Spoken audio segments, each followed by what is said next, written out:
You know that feeling when you're listening to a German sentence and you're following along just fine, and then you wait, and the most important word, the verb, finally shows up at the very end? Well, what if I told you that's not just random chaos? It's actually a secret code, and today we are gonna crack it. So, let's get into it. Our journey to decode German grammar actually begins in a pretty normal place, right in front of a row of German garbage bins. And our guide on this adventure? A very, very confused university student named Hamdi. Meet Hamdi. He's studying in Germany, and a simple trip to buy some chocolate milk left him totally stumped. I mean, he just stood there, milk carton in hand, completely and utterly confused. And believe it or not, his confusion is the key to unlocking this whole thing. So what on earth could be so confusing about throwing something away? Well, see, in Germany, it isn't just one simple action. It's a whole system. And honestly, it's a system that, a lot like German grammar, looks way too complicated at first, but is actually built on a really strict, logical foundation. Just look at this. You've got the blue bin for clean paper, the yellow one for packaging, like Hamdi's milk carton, the black bin for whatever's left over, and the brown one for compost. And if you get it wrong, let's just say you're going to get some serious side-eye from the neighbors. So, Hamdi was staring at this exact puzzle when his language journey really kicked off. So, after a helpful person on the street finally explained the system to him, Hamdi told the story later. And right inside his telling of this simple story is the first piece of our code. He said, "My chocolate milk carton ist gekommen." Now, if you translate that literally, it means is come. To an English speaker, that just sounds weird, right? Shouldn't it be, "My carton has come"? Why would you use the verb to be instead of to have? And this right here perfectly illustrates our first big rule. In German, when you're talking about the past, you've got to choose between two helping verbs, haben, to have, or sein, to be.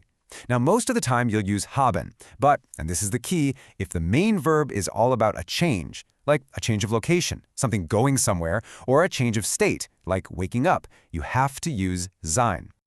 And once you spot the pattern, the logic really clicks. Going, coming, flying, driving, they all involve moving from point A to point B. Even getting up, or, well, dying, those are fundamental changes in your state of being. All of them are on the move, so they all take sein. Simple as that. Of course, it wouldn't be a language without a couple of weird curveballs.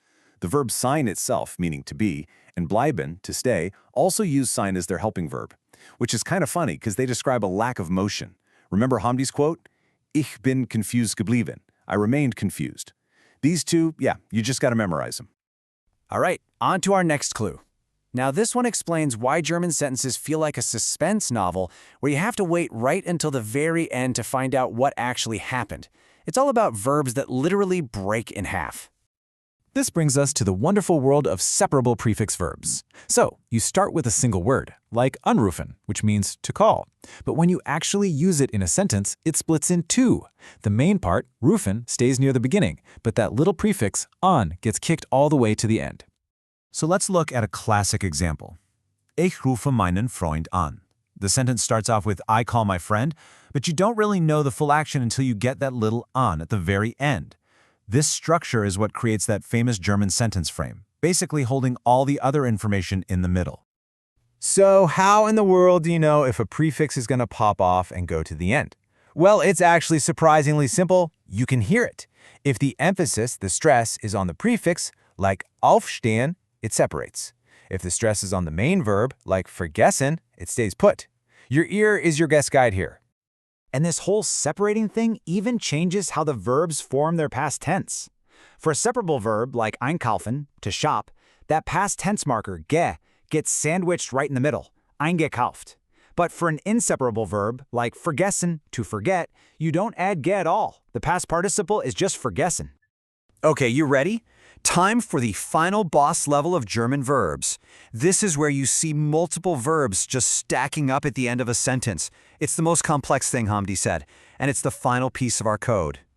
Whoa, okay, look at this sentence from Hamdi's story. All the way at the end, we have two verbs right next to each other, entsorgen, to dispose of, and wohnen, to want, and they're both in their original infinitive form. There's no past participle like gewollt. What is happening here? So here's the deal. When you use a modal verb like wollen, to want, in the past tense, you create what's called a double infinitive. The verb that actually changes to match the subject, in this case habe, sits right in its normal second position. Then you take both the main verb and the modal verb and just plop them at the very end in their original unchanged forms. It's a weird rule, I know, but once you get it, it's actually super consistent. Okay, we've gathered all our clues, the helping verbs, the verbs that split up, the verb pile-ups at the end. It's time to reveal the one master rule that brings it all together. This is it. This is the secret code of German sentence structure. It's called die Satzklammer, which literally means sentence bracket. Think about it this way. The verb that changes for the subject, the conjugated verb, always acts as the first pillar, holding up the sentence in position 2. Then every other little piece of verb information, prefixes, past participles, extra verbs, gets pushed to the very end, forming the second pillar. Everything else is just held neatly in between. So you see, everything we've talked about fits perfectly into this one system. Whether it's a past participle or a lonely little prefix that got split off or that crazy double infinitive pileup, it all gets filed away at the end of the sentence. It's not chaos at all. It's a filing system. So let's go back to Hamdi, standing there in front of those garbage bins.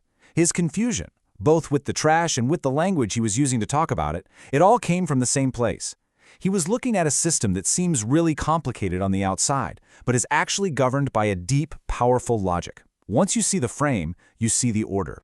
And that kind of leaves us with one final thought. In English, we say, I called my friend up. The action happens right away. In German, it's Ich rufe meinen Freund an.